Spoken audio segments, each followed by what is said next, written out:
know we have still not shattered that highest and hardest glass ceiling, but someday someone will, and hopefully sooner than we might think.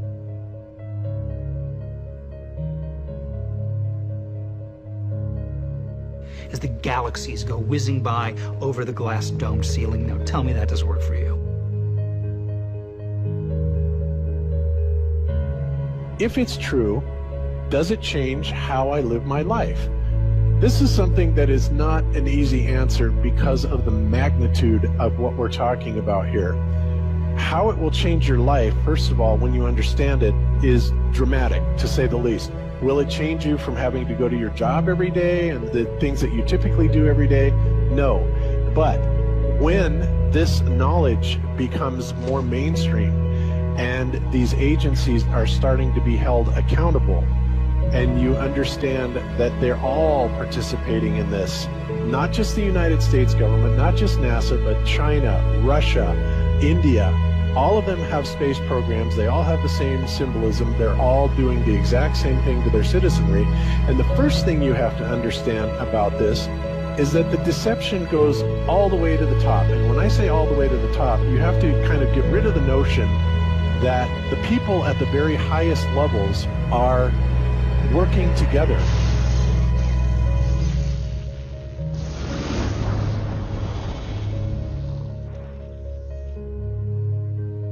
Why would they do this? Why are they trying to hide the fact that we are on an infinite plane or on a flat earth rather than a ball? Well, if you isolate people into the idea that they're on a blue marble that's in the middle of a universe that is really insignificant, and there's thousands or millions and billions of other worlds and possibly other civilizations, that makes most people think that we are insignificant and that we did actually come about as some sort of an accident.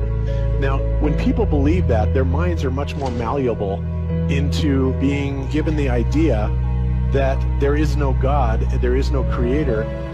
And because of that, that also gives the controllers this fertile soil to build other deceptions on.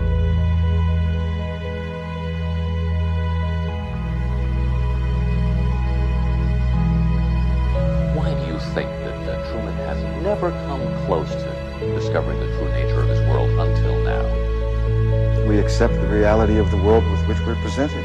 It's as simple as that. It's about total control, mental, physical, spiritual, every way, shape, form possible. You have to remember how big of a conspiracy this is. This isn't talking about just the JFK thing, or isn't talking about just 9/11. It's on an umbrella kind of system to where it is the biggest deception that there is. It actually exposes every other deception, and nothing else brings down the power of the elite, because it really exposes education, science, the economy, television, museums, universities. Think of all the things that have been fooled. I feel worse for the people that are out there building satellites, the people that are out there actually working for these space agencies, the people out there teaching in schools as professors, because they would all come to the conclusion eventually, once this gets out, that they've all been contributing to the lie. Why do you believe what you believe? Prove it without using NASA or any other space agency, the government or military of any country in the world. Why would I say that? NASA has been proven to be liars time and time again. I could spend a whole weekend here showing you the lies of NASA. How many of you believe your government is 100% honest and can be trustworthy? And how many of you know the military answers to their government? Okay, so if those three sources are all proven liars, why would you trust them? Fool me once, right? Shame on you. Fool me twice, shame on me. I say, continue to believe pathological liars and you're an idiot. But that's what we've all done. And so, I look at these stuff, we've all seen the textbooks, we've all seen the videos and movies and all these things, and there's so much of it. Do you know what the budget NASA has? Do you know how much they get? How much money they get? Have you seen the movie Gravity? That's made for about $100 million, give or take. And if you saw the movie Gravity, that was pretty impressive. I saw it on IMAX, big screen, like, wow. I mean, I felt like I was with Sandra Bullock flying around in space, freaking out myself. Okay, this is what they're able to do with $100 million. What are you able to do with tens of billions of dollars a year since the 60s? Now, in my opinion, we're being lied to not only about the shape of the Earth, we're being lied to about the very nature of reality itself. In 1954, Admiral Richard Byrd, a highly decorated naval officer, conducted an interview where he alluded to the idea that there may very well be land beyond the poles. Admiral Byrd, you've been to both the North Pole and the South Pole. Is there any unexplored land left on this Earth that might appeal to adventurous young Americans? Yes, there is. But strangely enough, there's left in the world today an area as big as the United States that's never been seen by a human being. And that's beyond the pole, on the other side of the South Pole, from Middle America. And I think it's quite astonishing that there should be an area as big as that unexplored. It's a tremendous So challenge. there's a lot of adventure left down at the bottom of the world. Admiral, do you hope to see that? We don't know.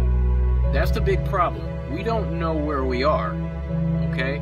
That's what we're all trying to figure out here. But there is the Antarctic Treaty where, 53 or so nations have signed saying that no one's going to lay claim to Antarctica and that there are massive restrictions for travel there. You can't just get up and go to Antarctica on your own. You have to have a tour guide with you, and there are only certain entry points, and there are limits on where you can go search. Personally, I think the unconquered South face is the only one worth scaling. It's a 20,000-foot sheer wall of ice, but that's never stopped me before.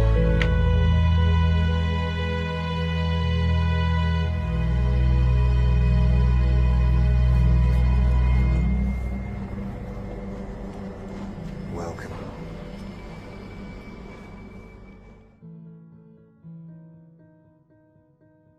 No, I just want to stand on top of the wall and piss off the edge of the world.